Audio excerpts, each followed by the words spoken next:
Namaste and welcome.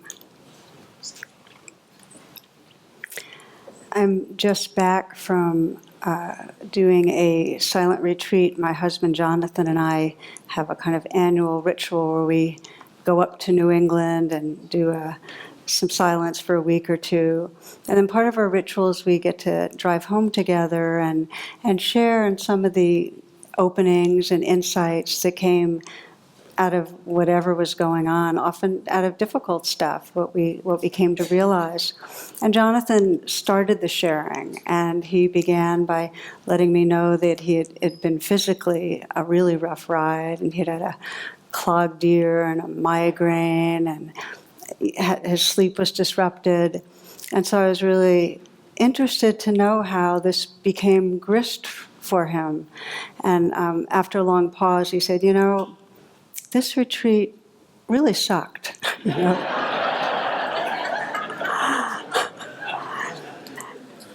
It was very refreshing. There was no facelift to it at all. It was great. Now, as it happened, I was also sick for the whole retreat. I had caught his flu, and so I was in bed a lot, and for whatever reason, it wasn't. I was miserable physically, but I actually it was a very rich and juicy time of it. And it's not like I have a better practice. Often the metaphor we use for a meditation or a retreat is, imagine that you're in a canoe and you're going, across a lake, and it's fine weather, and you have the breeze at your back, and your oars just gliding through the water. You're just kind of shooting through. And contrast that to the next day when you go and the winds are all tossing you around and the water's up, all riled up, and you're getting kind of turned clockwise and counterclockwise, and it's a rough go. Well, sometimes you might ask, which did you get more out of? Both in different ways. And I think he got more sloshed water in his canoe than I did. But what was interesting and valuable in our conversation was that it was totally okay that it sucked. It was like, it was okay as it was. There was some trust that, this awakening that is going on, it's just going on, and there's sometimes that it just feels crummy. And the most honest thing we can do is say, okay, just feels terrible. And it's almost like in the acknowledgement of it, we're not quite so caught up. So for both of us, each year we keep coming up with the same thing, which is whatever's going on, it's just in some way there's a deepening trust that these hearts are waking up, which is what I want to talk to you about for this particular reflection we have, which is the power and importance of trusting the evolving of our hearts and minds, that it's happening. Trusting the essence of what we are, this awareness and love that's really at the essence. And begin with a quote I've always loved from Sri Nisargadatta.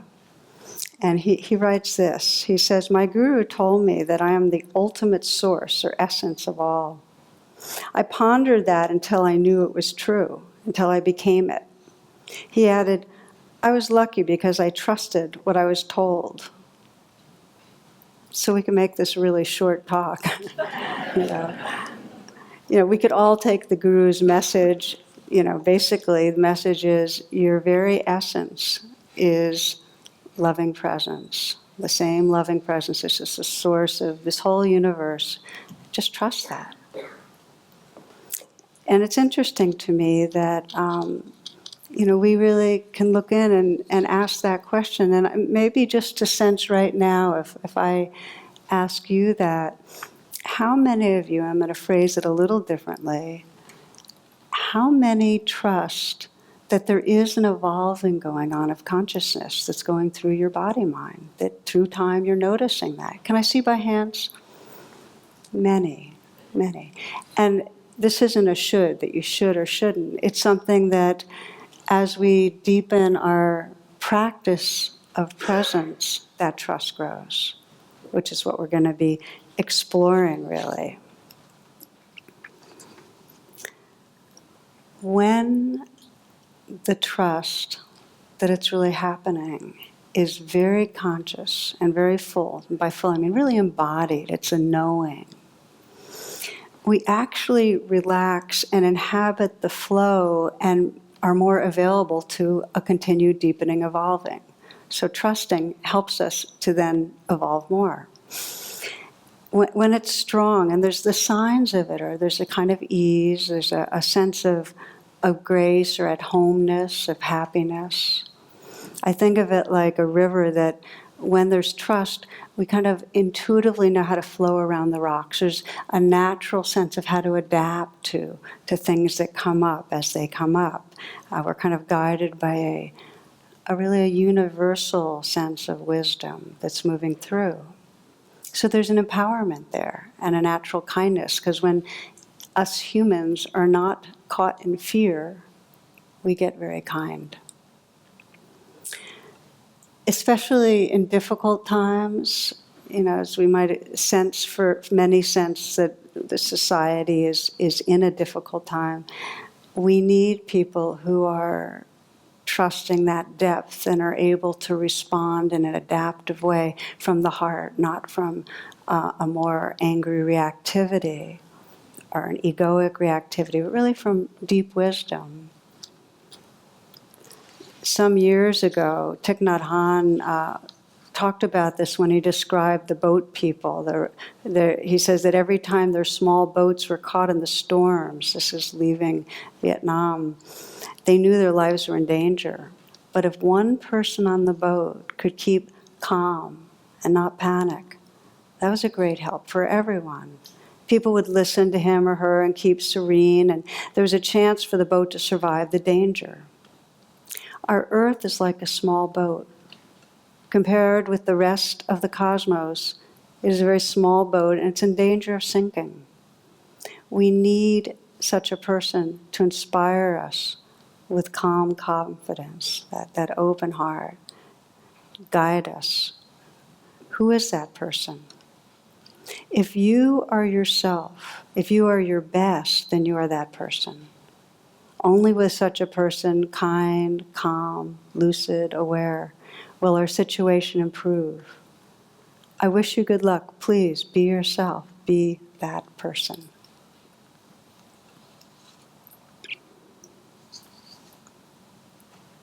So this is a description of the bodhisattva, an awakening being that trusts that awakening, trusts that heart, and really acts with courage. When trust is weak, well, then we're living from a sense of disconnection. And the way the world is experienced is basically a dangerous place. That's when trust is weak. So we end up having to resist and fight what's going on, or grasp onto things. And we don't trust ourselves, so we're really addicted to how other people view us. That's one of the signs of mistrust. I was just teaching up in Garrison at the institute there, the center there, and we did a reflection on what we fear. And people shared in a group different fears they had. And one group reported that everybody had the same fear, which was other people's judgment. That's not trusting our essential value, goodness, heart. So what happens when we mistrust? We get then dependent on others to kind of frame our reality for us and tell us really who we are. And that's why people that feel powerless get attracted to those that have a lot of power. We end up getting caught in other people's view or authority because there's not an inner compass.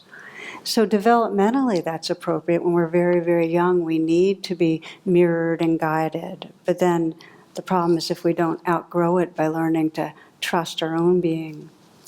Little story about development. There's an 8-year-old that loses his tooth, and he's curious about the tooth fairy.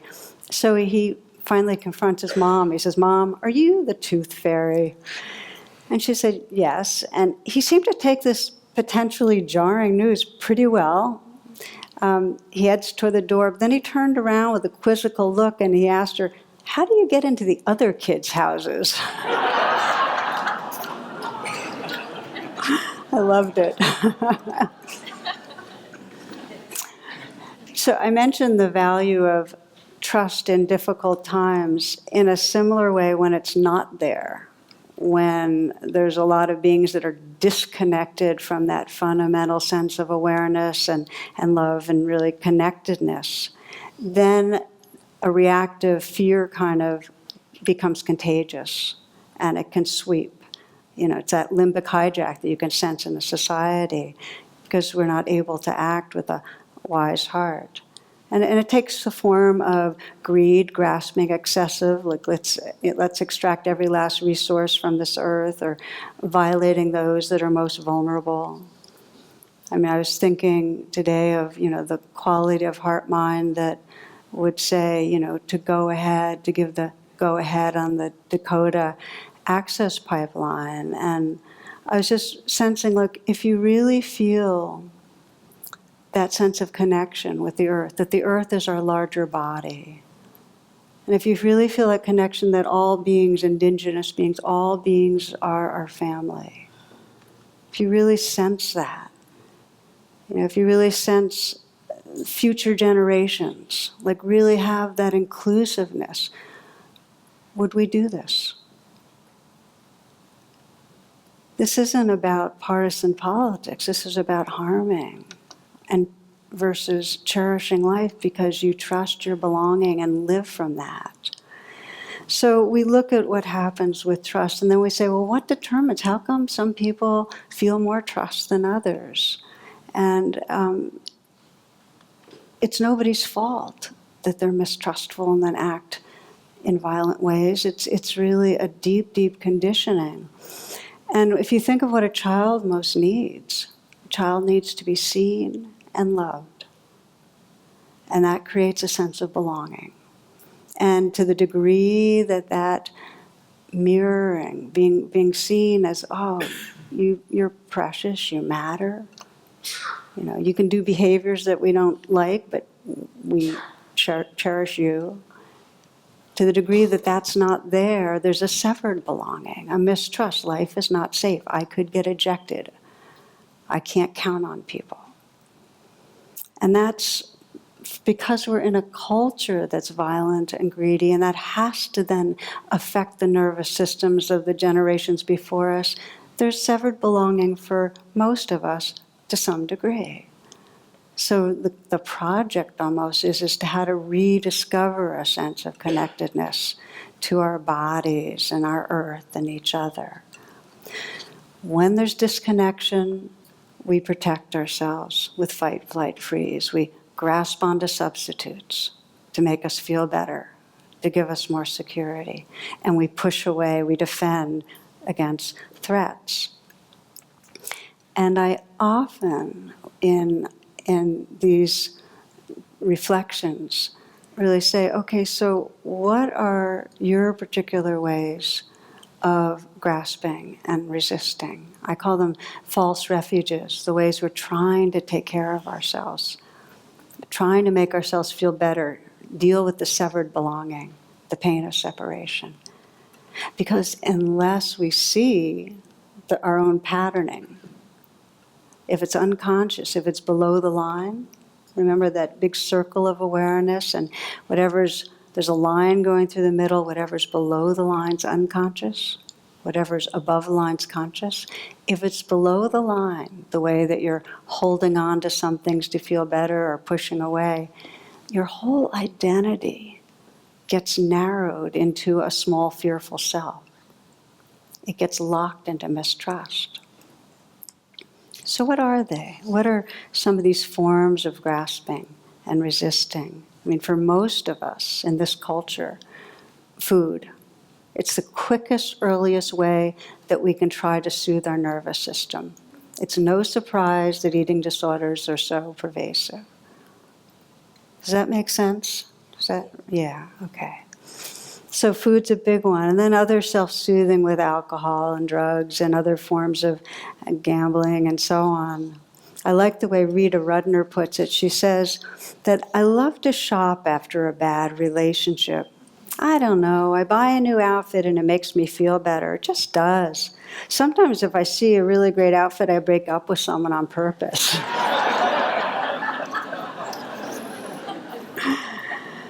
So we know we get kind of attached to our fixes in certain ways. And then, of course, for most of us, another way to get away from that angst of not okay, something's wrong with me, I don't belong, is that we distract ourselves. And I wonder how many of you get that you use online time. You're on the screen in ways that are sometimes ways of running away from yourself in the moment. How many get a little addicted there? I know that I do, We also get one of our false refuges to try to feel better is a kind of blaming or judging others. It's a way to try to control things, sometimes even attacking. The aggression, if we're aggressive, we don't have to face our own vulnerability. We're seeing it big time in our culture. We can see it individually. In one cartoon, you have a praying mantis, a female, on the couch, and her psychiatrist is listening, and she's saying, honestly, doctor, I tried to keep the channels of communication open, but it was so much easier just to eat them. A little silly, I know. But the big one is, this is the big false refuge, the biggest way we try to control things is judging ourselves. And it sounds a little, oh, how does that fit? But the more we judge ourselves, the more we feel like, well, maybe we can change ourselves and be the person who deserves to belong. So we judge ourselves and we internalize other people's judgments. It's like that story some of you will remember of the woman who walks by the pet store and there's a parrot outside in the cage. And she walks by it and the parrot goes, "Awk, awk, you're ugly and you're stupid." And she goes, "Wow, that's strange. You must have heard that somewhere." Decides to ignore it, but the next day she's walking by and the same thing happens. "Awk, awk, you're ugly and you're stupid." So it happens and she's annoyed. So she thinks she should tell the owner, and she goes in and describes, and he's abjectly apologetic. He said, "Don't know how that happened, but he'll do some training with the parrot," and makes all these promises. So the next day, she goes by, and the parrot goes, "Awk, you know."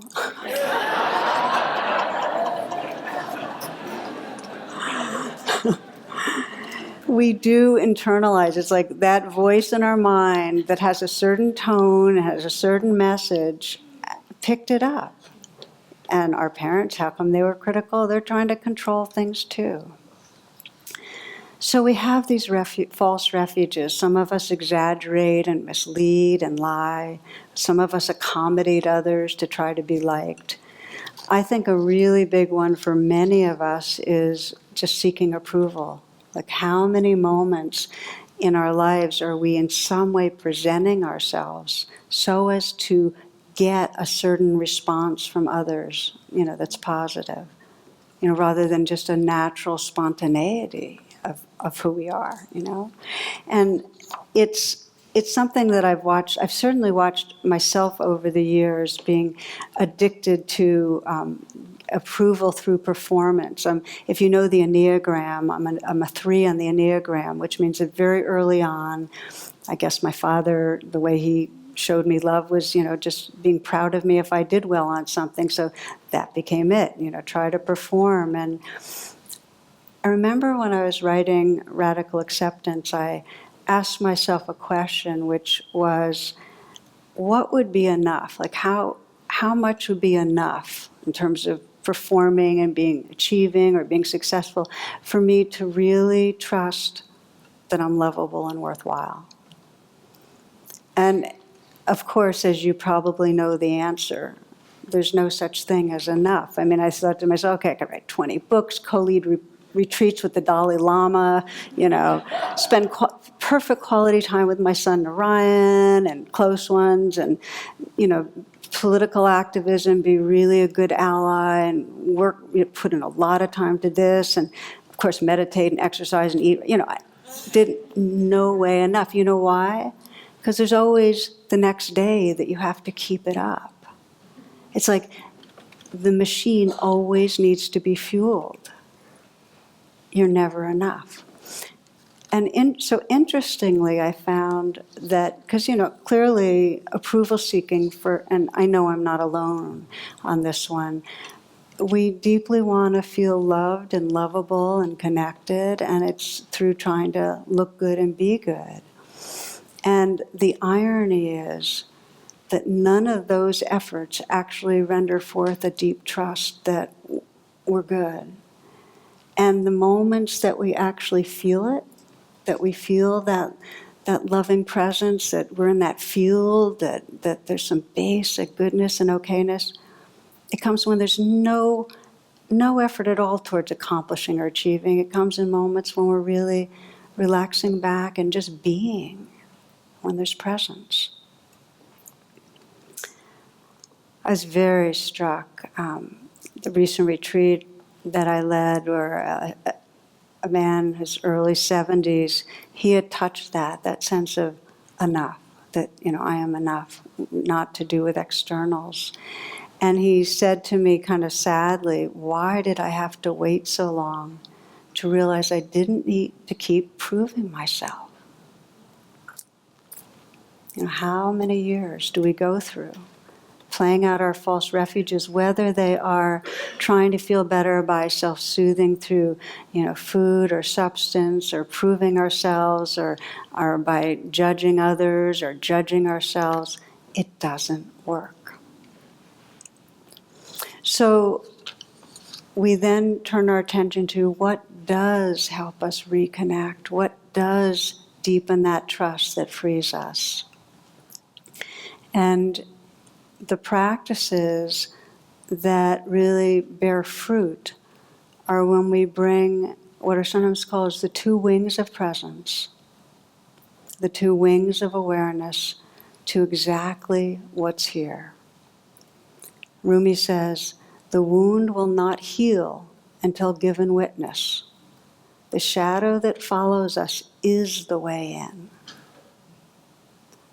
So when we feel that vulnerability, that fear, that hurt, that anger, rather than taking off into our traditional conditioning, the false refuge, the substitutes, can we learn instead to bring awareness, a witnessing, loving presence to what's here?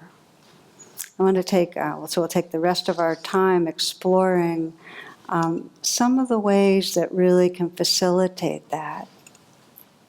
That when we recognize, let's say, obsessing or numbing or whatever the pattern is, that the beginning is in some way to have the intention to be a kind witness to it.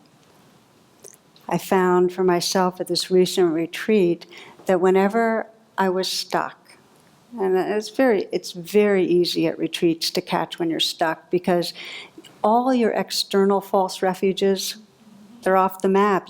There's no screen to look into. Your fingers start twitching, but you cannot go online and text or do anything. Food is wonderful, but it's just this and this and this at certain times. There's no freezer with Ben and Jerry's or whatever your thing is. It's just not there. And you're not talking to other people, so you can't kind of leave yourself in that. It's pretty much with what's here. Now, it's amazing what the mind can do to try to leave. It does, over and over again. So that's what you watch. You watch the different ways you try to leave. And it does it in these looping thoughts about what's wrong or going to go wrong, or what we have to be, what we have to be worried about, what we have to deal with in the future, what we regret in the past. It just loops. When I got stuck, in some way, other than resting in presence, the first thing I would do is just say, okay, be a kind witness.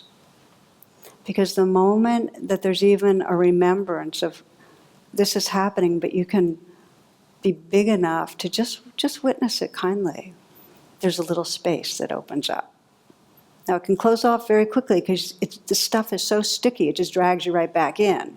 But that's a first step, is to do that. So for me, there were different versions of it. I would get the stuck places this time where I would go on to, a lot of looping about what's going on in our society right now, a lot of aversion, anger, judgment, fear. Feel that one come up.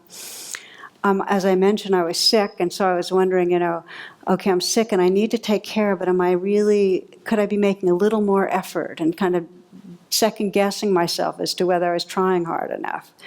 I was anxious about a large project that I'm working on because I'm behind schedule. And one big one was that I had some tension with a friend that we planned to talk about, but we didn't have a chance, so I went into retreat not having worked that out, and I saw my mind continuing to self-justify my position. So that was going on. Okay, I've confessed. Now you know those are the big ones. So I do so with the kind witness, there's a very, very useful process for it that you can try out. And I'm going to walk you through this. I'm going to have you pick an area where you get stuck, and we'll talk about how to move from stuckness to trust. But when you imagine a kind witness, you can imagine that you're taking your awareness and kind of having it up in the corner of the room watching you. So you kind of sense your body as a form, the thoughts are circling, the feelings there, but you're kind of watching it from a little bit outside. And then you take that awareness that's first, okay, this is what's going on, and then you have it begin to surround you and enter you, so that witnessing is actually very embodied and there. But here's the thing. Even as you get embodied and you start really being very present with what's there, it's very easy to get hijacked, because along with feelings that are difficult, like feelings of something's going to go wrong or something's wrong with me, very quickly we leave the witness position and lock back into that part of us that feels shamed, fearful, angry, or whatever. So we need something more than just being the kind witness and getting embodied. We need a very active way of bringing some care to the parts of us that are upset, or they end up hijacking the witness. Does that make sense? Okay. I'm going to give you an example of how we can what we're really doing is strengthening the two wings of presence, seeing what's going on and loving what's there. And the witness is the one that's seeing and loving. And it starts as a kind witness, and then it becomes an embodied kind witness. And then the last step is that it becomes a really loving, actively loving witness. So it's actually not witnessing as much, it's really engaged presence. So for me, as I mentioned, one of my stuck places was that I was rerunning this disagreement and kept finding myself justifying my position. I know that the real way I need to go at it is, wanting to listen and understand better somebody else, but I was just there, kind of keep running over and over again why I was right. And so as I began to, bear witness, I could, and get into my body, I could sense that there was that belief and feeling of, wait a minute, maybe I did something wrong, and not wanting to sink into the possibility that maybe I had made a mistake. And what was fueling that self-justifying was the feeling of shame or fear in my body. And so I went from that kind witness to the embodied witness, feeling the shame or fear, and then I started sending a message to the place that felt ashamed or afraid. And the message was, you belong. I was telling that place, you belong. You're a part of me. It's okay that you're there. Because anything other than that actually strengthens it and feeds it. Any resistance to the fears in us actually fuel them. So it was as if I was the ocean saying to this wave, you belong. You belong. I care about you. I care about this fear. You're part of me. And I started finding right away some space around it. And so that presence really became full. I wasn't getting hijacked. And so then when I discovered the power of this message, you belong, that my high self was saying to this wave, or however you want to think of it, I started doing it every time I got stuck. Every time I got stuck, I'd kind witness and I'd feel it in my body, and then whatever was difficult or vulnerable or painful, I would just gently say, you belong. And I found that there was a real magic. It countered the sense of distrust that comes, like, this is bad and it shouldn't be part of me. It included, and in that including allowed me to rest in a much more spacious and open place. John O'Donohue says that there's a longing within us all that draws us towards belonging, that every part of us wants to belong, that our life's journey is the task of refining our belonging so that it may become more true, loving, good, and free. So this is a process of including so that all of me belonged. I'd like to have you experiment with a little, okay? So we're going to try it out together. If you will, just take a moment to sit in whatever way's comfortable for you, but you can be alert.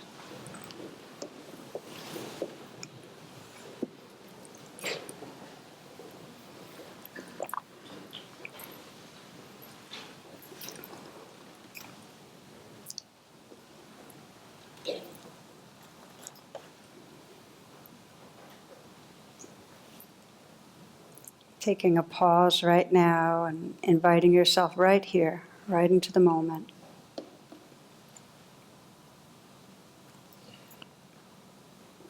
You might scan the last day or so and sense if there was a stressful situation where you know you went a little bit into trance, or you got a little hijacked,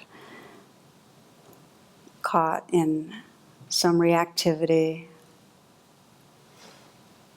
Might have been in a relationship that's got some conflict, or might have been some addictive behavior that came up, something at work. Or in some way it triggered some anger or fear or sense of being wrong, making a mistake.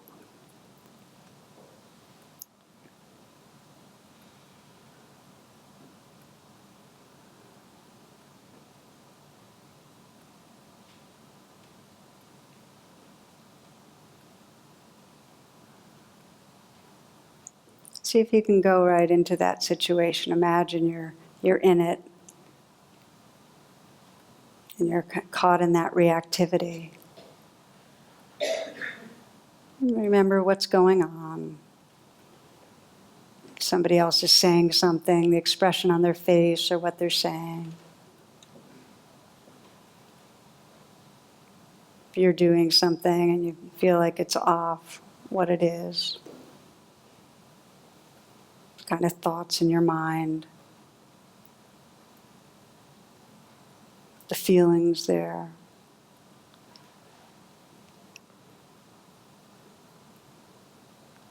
Let yourself freeze that frame. So it's right there. And imagine that you can just remember and say, okay, kind witness.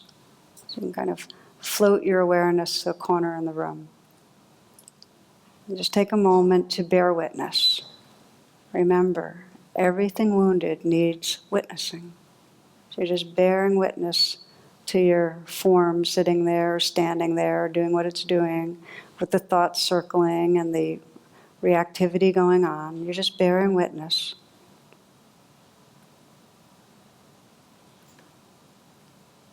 And you're deepening that presence by letting that awareness now surround your body, mind, and then enter in. So you're just feeling that presence, that witnessing presence around you and inside you.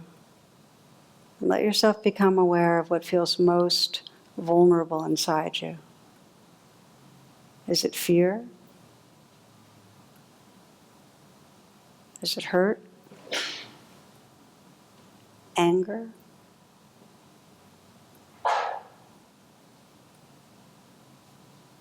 What's going on? Is it grief?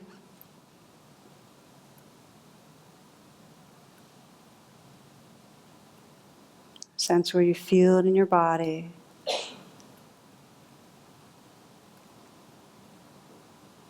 And from that kind, witnessing presence, just send that message to what feels most difficult inside you.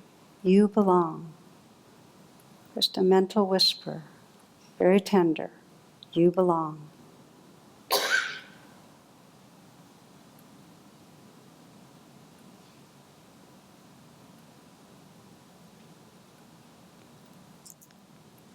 Notice what happens. You belong.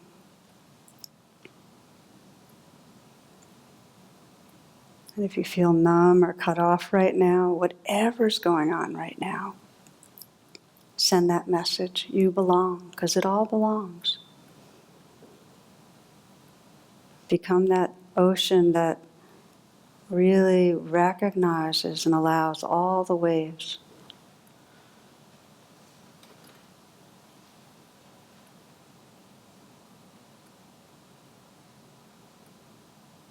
What happens to the fear when you tell it, you belong?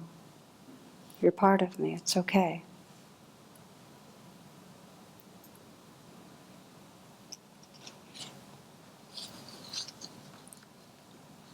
Sensing the wholeness, the presence, the space, the tenderness that's here when we include. We can sense that some in these words from Meister Eckhart. He says, when I was the stream, when I was the forest, when I was still the field, when I was every hoof, foot, fin, and wing, when I was the sky itself, no one ever asked me, did I have a purpose? No one wondered if there was anything I might need, for there was nothing I could not love. It was when I left all we once were that the agony began, the fear, the questions came, and I wept and wept, tears I'd never known before.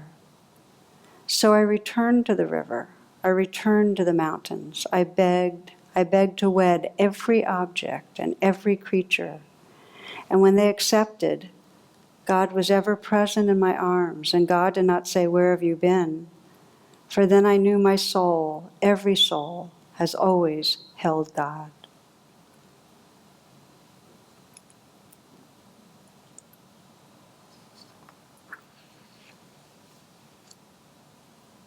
In the moments that we truly sense you belong, we open into trusting that that sacredness is living through us. We find that this insight spirals ever deepen in an ever deepening way, that every part of us does belong. Every part of us is part of reality. Resistance increases the identification with that fearful small self that thinks something's wrong. And including dissolves the identification. It frees us to inhabit our wholeness, our true belonging. So if you want to open your eyes, please do. We are learning to love ourselves into healing, to love every part of ourselves into healing. Anything less than loving will not work if we want to heal and be whole. So there are two pathways I like to speak of, and the first we've been talking about right now, which is that when something comes up, we become that kind witness. We bring the two wings of seeing and loving right there to it. We rest in the reality that's right here. The second pathway is that we remember, we turn towards the loving presence that we have forgotten. We have this negativity bias that keeps us fixated on what's wrong. So part of the ways we decondition that is by purposely turning towards the light. Purposely saying, okay, so where is love? Where is presence right now? It's as Rumi says, your heart knows the way. Run in that direction. So turning towards the light, this is the way we're going to be concluding our reflection. We're going to explore a short meditation that I think is really a powerful way to do that, to call on that loving presence that's here. There are outer ways we do it. We can call on an outer guru of sorts, and there's mature ways that that's possible. Because a true guru, which is one who brings us from darkness to light, is actually pointing us back over and over again to the light of our own true nature. There's other beings outside us that can help us, but we also need a way. Every one of us needs a way to be able to, within our own being, turn to the light of our spirit, turn to that warmth and luminosity. We each need a way. So our final practice will be finding that way so that we can more and more trust this sacred light and love that is our source, and then be able to live from it, act from it in our world. It then becomes natural if we're not caught in a separate self that thinks that the world's dangerous, that we sense our connection and belonging to each other. If another's in need, we offer them reassurance and sanctuary and care. And if our earth's in need, we respond. That becomes natural. But it comes out of that trust in our belonging, that direct experience of belonging. So we'll close together with this guided meditation, and I've been teaching different versions of it recently. This is a version that people are finding quite helpful on how to really turn towards our most evolved and awakened heart. So again, for this final few minutes here, if you will, to come into stillness and close your eyes.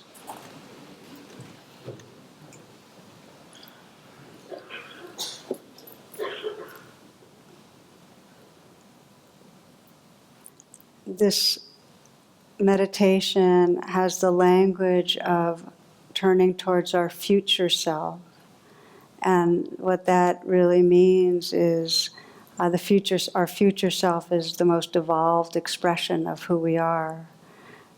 It's really how awake, loving presence lives through this body-mind when it's fully manifested. If you prefer other language, you could say your high self or your true self.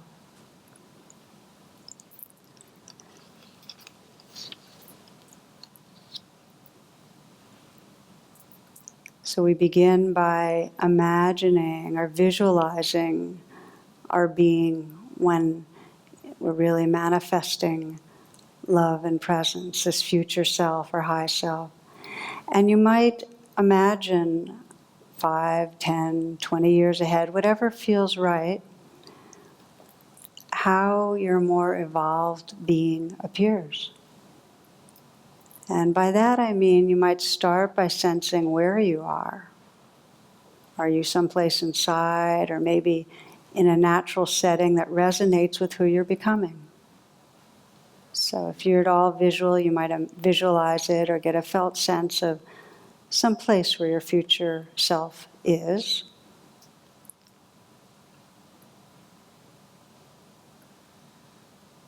And if you're visual, you might sense even what you're wearing, if there's a certain color or kind of clothing that expresses something about you. There may be something nearby, a favorite book, poetry, a painting, maybe a dog, a plant. And there might be certain music playing, anything that is an expression of who you are becoming.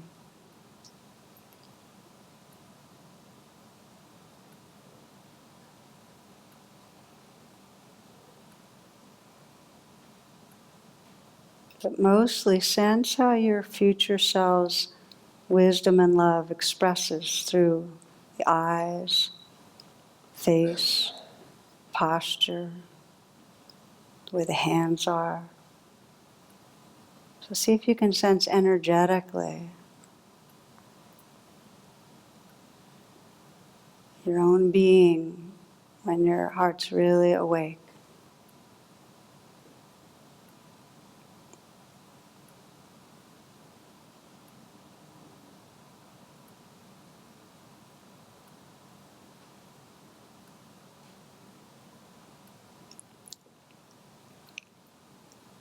You can explore now bringing a current life challenge to your future self.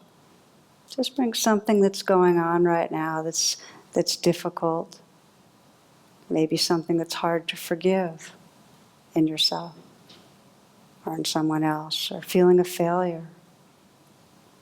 Something that's a struggle that maybe has to do with addictive behavior or something you're really afraid of. Some loss that you're facing. Some conflict.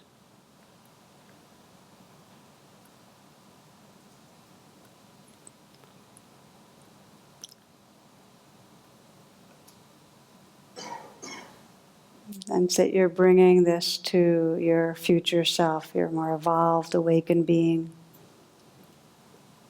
to get some guidance, to get some healing.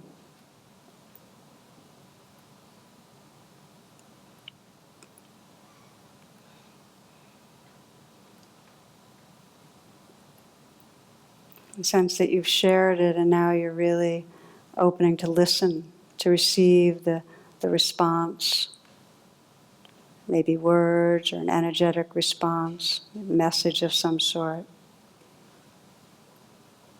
from your future self.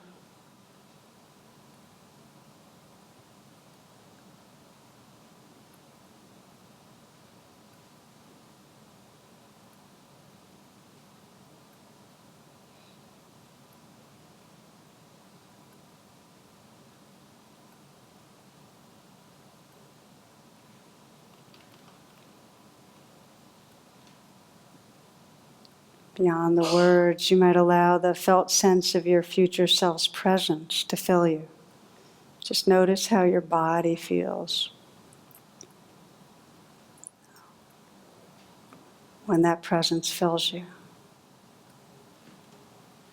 How your heart feels. Sense the expression on your own face, how it changes when you're manifesting that awake heart. What your eyes are like, your posture, and you might even let your posture shift a little right now to feel that you're really allowing the energy and consciousness of your future self to fill you. You might let your hands soften or in some way be in a gesture or position that feels expressive of that consciousness.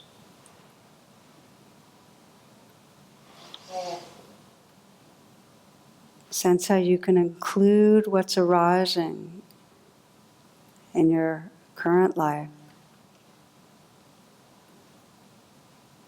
that it belongs, and you can include it with love.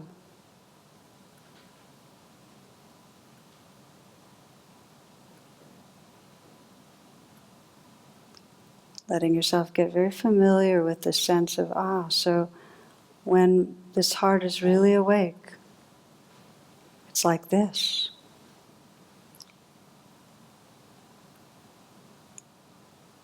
You might sense in the situation that you brought up the different possibilities of responding when you're connected and trusting the presence of your awakened heart.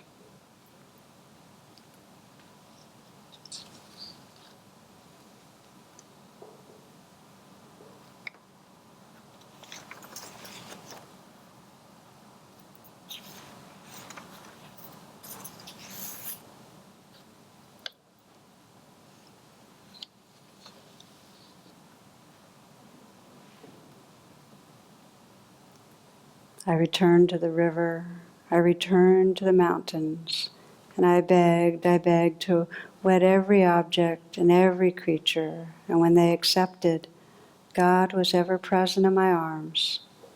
And God did not say, "Where have you been?" For then I knew my soul, every soul, has always held God.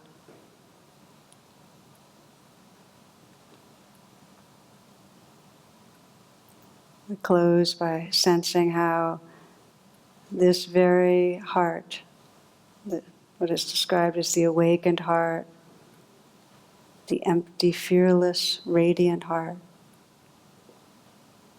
holds the world. That all the waves of life, all creatures, all beings belong in this heart. Just to feel our prayer that all beings know their belonging, that all beings everywhere can trust their very essence as loving presence, that all beings live from loving presence, that there be great and natural peace on earth and everywhere. May there be peace on earth and everywhere. May all beings awaken and be free. Namaste and thank you.